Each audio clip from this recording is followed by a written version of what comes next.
법무부는 친권자의 징계권 조항을 개선하고 체벌 금지를 명문화하는 내용의 민법 개정안을 마련할 계획이라고 10일날 밝혔다.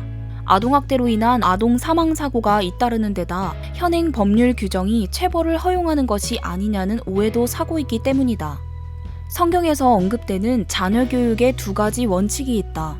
먼저 잠언 13장 24절에서는 매를 아끼는 자는 그의 자식을 미워함이라 자식을 사랑하는 자는 근실히 징계하느니라 하신다. 자녀들을 교육하는 수단으로 매를 들라고 명시하고 있다.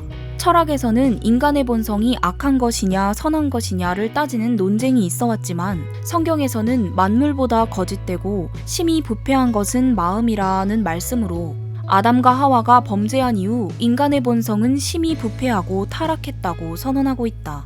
이런 타락된 본성을 가지고 태어나는 아이들을 본성과 반대되는 의롭고 경건한 삶으로 이끌기 위해선 근실한 체벌이 필요하다는 것이 성경의 분명한 가르침이다. 자녀 교육의 두 번째 원칙은 자녀를 노엽게 하지 말라이다. 체벌의 필요성을 강조하는 첫 번째 교훈과 함께 성경에서는 부모된 자들은 자녀들을 노엽게 하지 말아야 한다고 명시하고 있다. 부모된 자가 일관되지 못한 훈육을 하거나 자신이 훈육한 내용을 스스로 위반하는 위선적인 모습을 보일 때 자녀를 노엽게 할 수 있다. 남의 자녀와 비교하며 자녀의 자존감을 무너뜨릴 때 자녀를 노엽게 할 수 있고 교육의 목적으로만 사용되어야 할 체벌이 부모의 사사로운 감정을 표출하는 수단으로 악용될 때 자녀들은 깊은 좌절과 함께 분노를 품게 되는 것이다.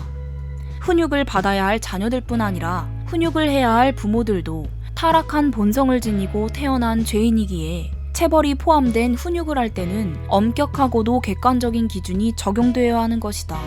교육이란 한 개인을 성숙한 인격자로 안내하는 과정이다. 특별히 그리스도인의 가정에서의 교육은 어린 자녀들이 거룩한 하나님의 자녀로 성장할 수 있도록 돕는 과정이다.